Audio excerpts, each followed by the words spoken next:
You ask an important question about, well, my personal problem. Indeed, it was very difficult for me to accept Piolet d'Or.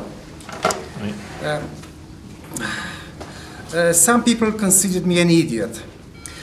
In fact, it was a kind of self-defense. Right.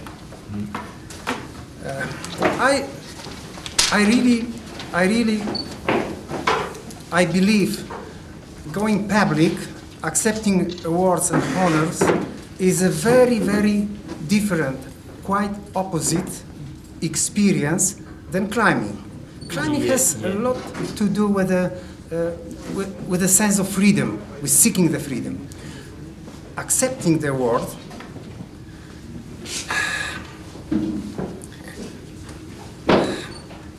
is a sort of being captivated. You are put on the stage. Yeah. You are focusing the attention of the people. You are focusing some admiration of the people. You undergo an illusion. You are center of everything. And if this happens often enough, then this illusion stick to you.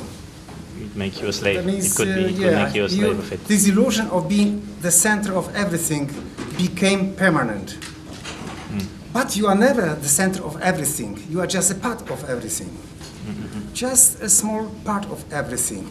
And in fact, this totally spoils the most important actually value in my life, to experience a sense of unity with the world around. So I consider awards as sort of poison.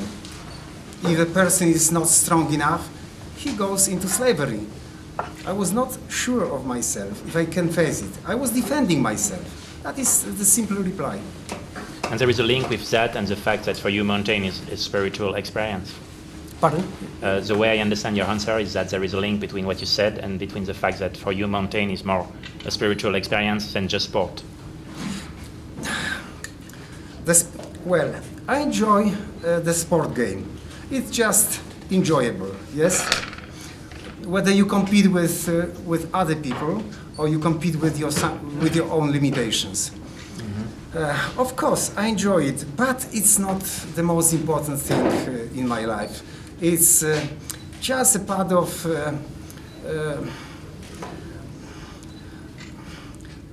personal game. Okay, according to what I told you, I try my best not to be competitive. I was fighting this competitive instinct with staying with me. I was actually, whenever I noticed it with me, I was sort of ashamed. I trace it within me. Okay. So the climbing is definitely something much, much more important than the sport. Look what happens around with the sport. Actually, I'm no more interested in a higher sport level. Does it matter whether a man is high jumping 2.5 meters or let's say 3 meters? Whether with the gene manipulation, with biochemical manipulations, almost anything is possible. The same thing happens with sport climbing. After a couple of years, we'll be breeding, the guys just of 40 kg with the steel tendons and muscles, and they will be just walking, trying to go faster. ceilings of the rock in an unimaginable way. So I don't actually, I don't follow with that great interest the current sport limits.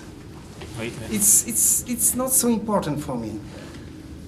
What I follow within climbers community is especially relating with the mind, relationship with the mountain. And fortunately, those special relationship found a good response, not only within the climbing community, but even with the main award. It's easy to see that the guys of exceptional relationship with the mountain, like Sandy and Rick Allen from yesterday from last year climb on Nanga Parbat, they surely were rewarded for very, very exceptional relationship with the mountain. This was something quite amazing. It was the story of their life. There is a number of people who sometimes I'm quite disappointed. The award givers don't notice some achievement. A good example is Ukrainian Russian girls who climbed Trango Tower and Tank Kangboche, pure female ascent of unimaginable level. I think they were not awarded.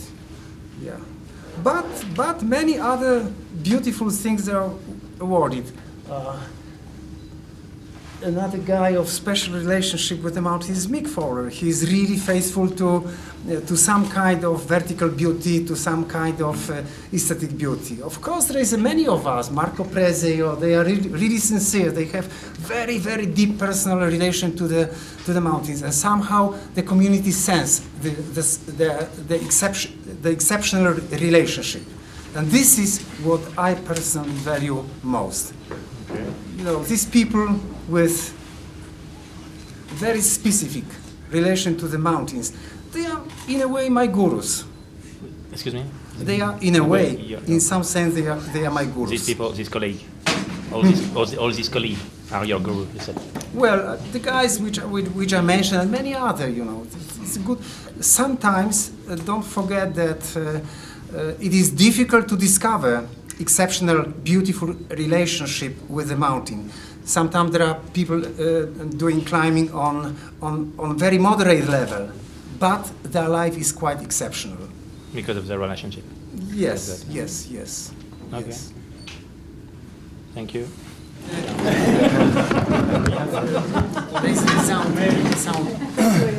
And you don't have any serious climbing accidents during your climbing career. So but a lot of your partners killed in the mountain, not during your accident, your climb. Yes, not during my climb. Yeah, but what do you think? It is not so sure. I don't have a reasonable explanation. But what keep you alive?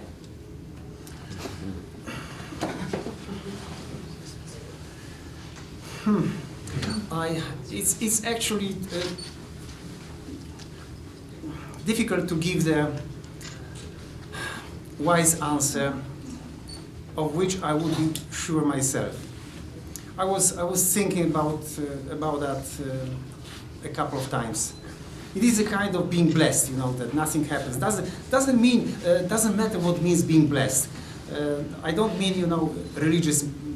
I don't want to involve religious meaning of being blessed. No, nothing like. Well, just the mountains were very kind to me. Yeah. I'm not sure what is the reason. Of course, it is something very, very encouraging. Right now, after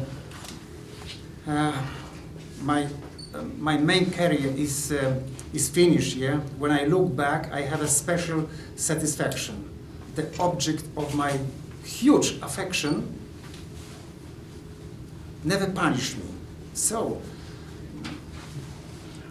I have a silent hope that this affection from that beauty I was seeking all my life is mutual.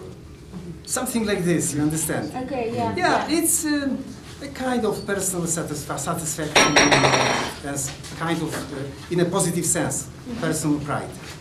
Okay, yeah. I can't give explanation what actually. I suspect I was pretty. I was undergoing the proper measure of fear. Kukuczka I stopped minimum 2 or 3 times. Probably I saved his life and myself as well. But his decisions were absolutely crazy. Gerard was very reasonable in the decision. He respected the measure of danger, and he was reasonable. On the other hand, on some situations, I was pushing myself absolutely to the limit, and somehow it was okay. In some other situation, I had very strange and strong premonition. I can't explain this. Just in the situation, there was no special occasion to fear of anything. I got frightened, and I couldn't move from the stance. That happened, for instance, on Changabang, when my Polish partner, asked me to move up, and I felt on my stand like chained to it. I couldn't. I was red with shame. I didn't know what happens. Finally, I asked him, Christoph, well, what kind of stance you put on? You fixed. He answered positive. His answer sounded positive. Oh, there is many pitons. That made me very nervous. I said, no, I will not go. There was still some 15 meters rope left. And finally I decided to ask him, Christoph, please, try to continue. And he agreed, surprisingly, almost immediately, without any discussion. That was quite surprising. He moved another 2 meters. He took a fall on 8 climbing. He took out not only the pitons, additional pitons, but all stance, complete. That was, then it was, everything became clear. Yeah.